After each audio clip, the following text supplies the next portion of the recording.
Bonjour et bienvenue dans Cocorico, le podcast qui résume l'actualité sportive française de la semaine. Dans cette émission, on va parler de la semaine du 29 4 février, on est passé au mois de février. Avant de débuter, deux énormes annonces. Pour rappel, le Super Bowl va se dérouler dans la nuit du dimanche 12 au lundi 13 février, donc c'est lundi prochain à minuit 30. C'est donc dans une semaine préparée cette date. Et deuxièmement, grosse annonce, Lewis Hamilton, le pilote qui était à Mercedes en Formule 1, a signé pour la prochaine saison qui commence dans un mois avec Ferrari. Il sera aux côtés de Charles Leclerc. On va voir comment va se dérouler cette saison. Hâte de voir Lewis dans une bonne voiture. Alors on va commencer dans les prochaines secondes. Préparez-vous et bonne écoute. Au passage, je voulais vous dire que la voix est différente cette semaine. Non pas parce que j'ai changé de micro, mais juste parce que je suis malade. Voilà, peut-être que vous l'entendez, peut-être pas, peut-être que vous en foutez aussi. Soyez francs, on s'en fout. Mais voilà, on va commencer tout de suite. Alors, cette semaine, le tournoi Destination a démarré, donc vendredi, enfin, et malheureusement, la France, bien qu'à domicile, a pris une rouste face à l'Irlande, 17-38 au Vélodrome à Marseille. Ils ont été en démonstration tactiquement et physiquement. En plus de ça, on se prend un carton rouge totalement con d'un joueur qui, en l'espace de 4 minutes, alors entre deux, il y a eu les 10 minutes de sortie et du carton jaune, a pris 2 cartons jaunes pour la même faute. Donc voilà, il a fait un plaquage trop haut dans la tête. Les autres résultats, malgré l'avantage à la mi-temps 17-14 pour les Italiens, ils ont tout de même perdu contre les Anglais 24-27 donc pour l'Angleterre. Ils se sont tout de même battus jusqu'à la fin en inscrivant un dernier essai à la 85e. Gros résultat également pour les derniers matchs, l'Écosse va gagner 1 point au Pays de Galles 26-27, mais ils se sont fait très peur car les Écossais gagnaient 27-0 dans le match. Alors ils ont pris un 26-0, mais ils ont gagné. On en parlait donc des tournois des 6 nations. Grande nouveauté dans ce tournoi car la World Rugby oblige les joueurs à porter des protège-dents connectés. Voilà, c'est la nouvelle loi. Ils aideront les médecins présents au bord du terrain durant le match à mieux déceler si les chocs peuvent entraîner ou pas des commotions cérébrales. Ce week-end a eu la plus grande course de la région des Hauts-de-France maintenant, j'allais dire Nord-Pas-de-Calais. C'est l'Enduropal. L'Enduropal qui se déroule sur les plages de Touquet jusqu'à Stella-Plage. Et il y a eu 4 épreuves donc ce week-end. La première, c'est la course Quaduro, donc c'est la course avec les quads. Voilà, donc c'est une course de 13 km parce que la plage entre Touquet et Stella, ça fait 13 km. Le vainqueur, c'est le Belge Randy Navo qui s'est imposé une 4e fois consécutive sur l'Enduro Quaduro de la course junior. Et c'est Mathis Valin qui remporte et qui est champion du monde junior 125 litres en titre. Et après, il y a eu la course Espoir, et c'est le jeune pilote Slaney Goyer qui a remporté ce samedi l'Enduro Espoir. Et pour la course principale, c'est l'Anglais Todd Kellett qui s'est imposé pour la 2e fois consécutive lors de l'épreuve reine ce dimanche 4 février 2024. Les quarts de finale sont terminés pour la CAN et l'Afrique du Sud a battu le Cap-Vert au tir au but. La Côte d'Ivoire, malgré 2 cartons rouges, gagne aux prolongations 2-1 contre le Mali. La République démocratique du Congo gagne 3-1 contre la Guinée. Et le Nigeria gagne 1-0 contre l'Angola. Donc les demi-finales sont donc Nigeria contre Afrique du Sud et Côte d'Ivoire contre le Congo. Les deux matchs se dérouleront mercredi. En Coupe d'Asie, également les quarts de finale terminés. La Jordanie a gagné contre le Tadjikistan. L'Australie a perdu contre la Corée du Sud 2-1. Le Japon également perd 2-1 contre l'Iran.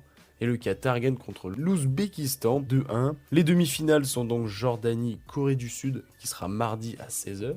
Et l'Iran-Qatar, mercredi à 16h. En Ligue 1, beaucoup de péripéties cette semaine. Tout d'abord, la victoire du PSG, comme chaque semaine j'ai l'impression, 2-1 à Strasbourg. Brest et Nice se laissent sur le score de 1-1. Monaco perd 2 points en faisant un partout contre le Havre. Et Lille en profite pour les rattraper en gagnant 4-0 contre Clermont-Ferrand. Lyon bat Marseille dans l'Olympico 1-0. Lyon sort de la zone rouge et Marseille s'éloigne de l'Europe. Lens, pour le dernier match, gagne à Nantes et reste dans le top 6, signe d'Europe.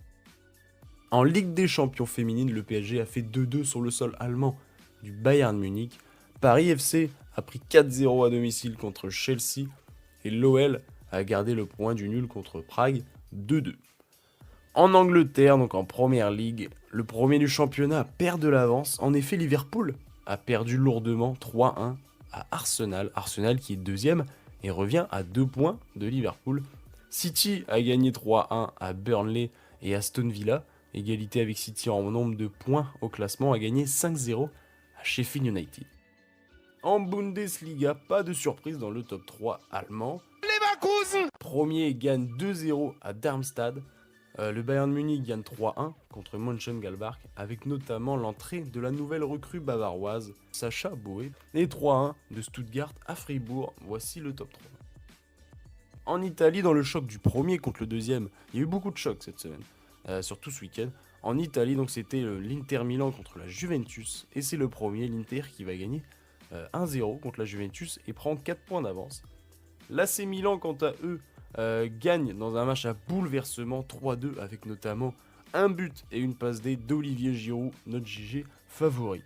En Espagne, donc je vous disais, beaucoup de chocs, et il y en a un autre, c'est le Real Madrid contre l'Atlético Madrid. Le Barça profite du nul de Girone et du Real Madrid contre l'Atlético pour grappiller 2 points en classement en gagnant 3-1 à Alaves. Donc, comme je vais vous le dire, l'Atlético a fait match nul dans le choc contre le Real Madrid. Les coéquipiers des Grisous ont fait un match horrible. Le Real Madrid était au-dessus dans tous les domaines. Et pourtant, l'Atlético n'a rien lâché. Et à la 92e, égalisation. Désolé, mais je trouve qu'il nous a manqué quand même. Et c'est pas fini, Savic. Memphis, Llorente.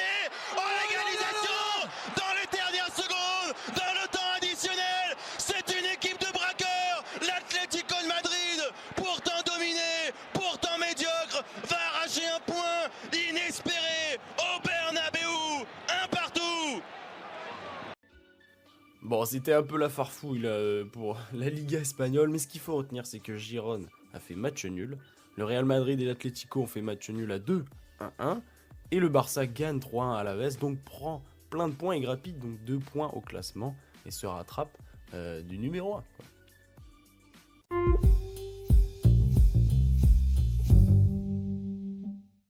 Pas beaucoup de news en tennis cette semaine, mais il y a quand même eu le tournoi de Montpellier, l'ATP 250, et c'est Bublik qui a gagné le tournoi contre Koric en finale. Et petit fun fact, sur chacun de ces matchs du tournoi, Bublik a systématiquement perdu le premier set. Voilà, il perdait toujours 1-0, mais il a toujours gagné 2-1 et a gagné le tournoi comme ça. Voilà, je sais pas si on a déjà vu ça beaucoup de fois. Bien joué à lui. Et en Coupe Davis, la France a joué contre Taïwan, ou maintenant Taipei chinois malheureusement. Voilà, la France a gagné 4-0. On passe au basket, au ballon orange. Les All-Stars se rapprochent, les All-Star Games. Ce sera donc vendredi, samedi, dimanche prochain à Indiana. Joel Embiid, l'un des 3 meilleurs joueurs de la NBA en ce moment, est blessé, donc il ne pourra pas participer. Et cela complique beaucoup les choses pour Philadelphie, car il sera absent normalement plusieurs mois, touché au ménisque du genou. Son équipe espère un retour cette saison, et surtout pour les playoffs. Plus rien ne va pour Golden State Warriors, qui enchaînent les mauvaises performances.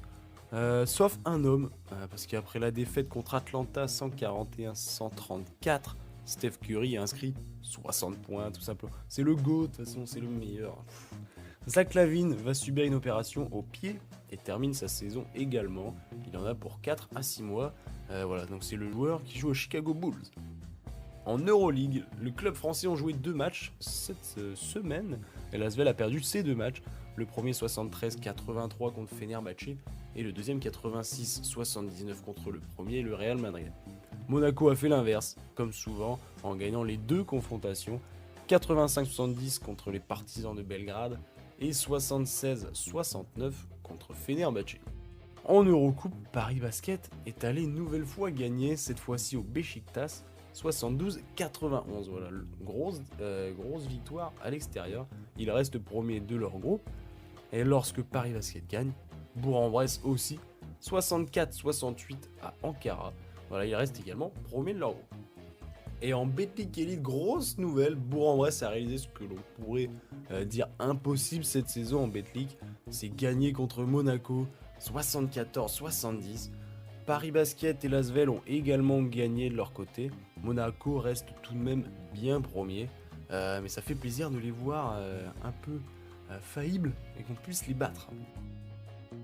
Cette semaine, c'était le Grand Prix de judo de Paris. Gros événement avant les JO qui arrivent bientôt. Et beaucoup de cocorico. Clarisse Abneguenou se met toutes les chances de son côté pour les JO en remportant ce Grand Prix dans la catégorie 63 kg. C'est sa 7e victoire à Paris, c'est énorme. Faiza Mokdar termine premier en 57 kg femmes. Sarah Léonie Sissik termine 3e de cette même catégorie. Shirin Boukli termine première en 48 kg femmes. Marie-Ève Gaillet finit 2e en 70 kg femmes. Margot Pinault dans la même catégorie est 3e. Roman Dico gagne la catégorie plus de 70 kg devant Léa Fontaine 3e. Et Madeleine Malonga termine 3e du 78 kg femmes. Et pour les hommes, Lucas Meids gagne les 60 kg hommes. Maxime Galambou finit 3e des 90 kg. Et pour terminer, le plus grand, Teddy Riner pour le Golden Point, l'équivalent des prolongations en direct. 9 mois après son 11e titre mondial en individuel, ces compétitions se font très rares en individuel. Il n'est que très peu sorti, Teddy. Voilà, il s'est placé, là il est placé. Là faut qu'il aille. Là ça peut faire tomber. Allez. Allez, faut jouer en bas. Oui, allez, la main droite est installée. Et là ça peut partir. Devant. Allez, faut être devant. Attention. Uchimata, oui, Wazari. Et le voilà le 8e. Seul au monde, seul dans l'histoire. 8e titre pour Teddy Riner. Ici, à Bercy, il dépasse Lucie d'Écosse, le judoka le plus titré de l'histoire du tournoi de Paris. En ski cette semaine, un peu moins évident pour les Français, mais Clément Noël a terminé 3e en slalom homme à Chamonix dans la Coupe du Monde de ski alpin et Éric Perrault remporte le sprint de Fessias.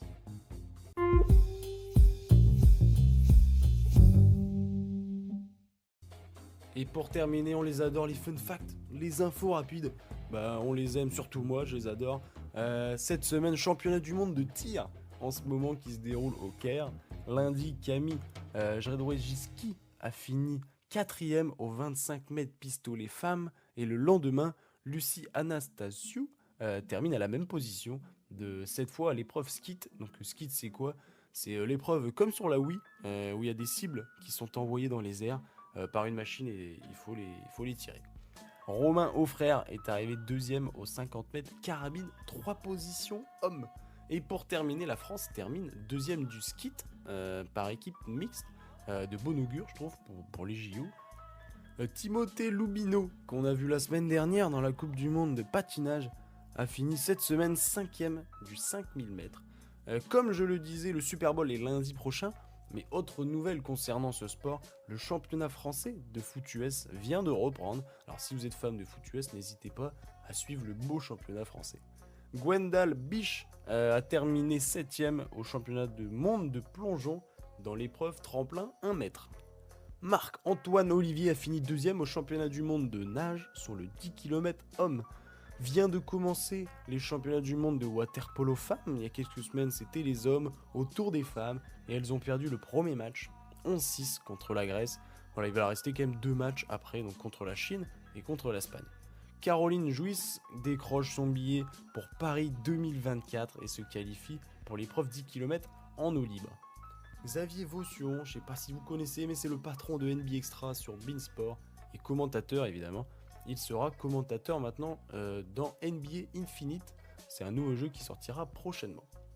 Le Final Four de EASL, donc c'est le East Asia Super League de basket, va avoir lieu du 8 au 10 mars. Il y a déjà 3 équipes qualifiées, les Chiba Nets, les New Taipei Kings et les Anyang Red Boosters. Voilà, ce qui est beau, c'est qu'il y a une équipe japonaise, sud-coréenne et la dernière taïwanaise. Voilà, donc on va voir quelle équipe va se qualifier. Il reste 2 équipes pour une place. Et la dernière news, la plus incroyable, Benoît Paire, j'ai dit Benoît Paire en news, a gagné contre Andy Murray au premier tour de Montpellier. Alors même s'il a perdu au deuxième tour contre Maillot, un autre français, Il met fin, attention, à une série de 546 jours sans victoire sur le circuit ATP, ce qui vaut à peu près à 1 an et demi. Benoît Paire, 1 an et demi sans victoire sur le circuit ATP, c'est incroyable. Voilà, c'est terminé ça, c'est terminé, maintenant on a le nouveau Benoît Paire.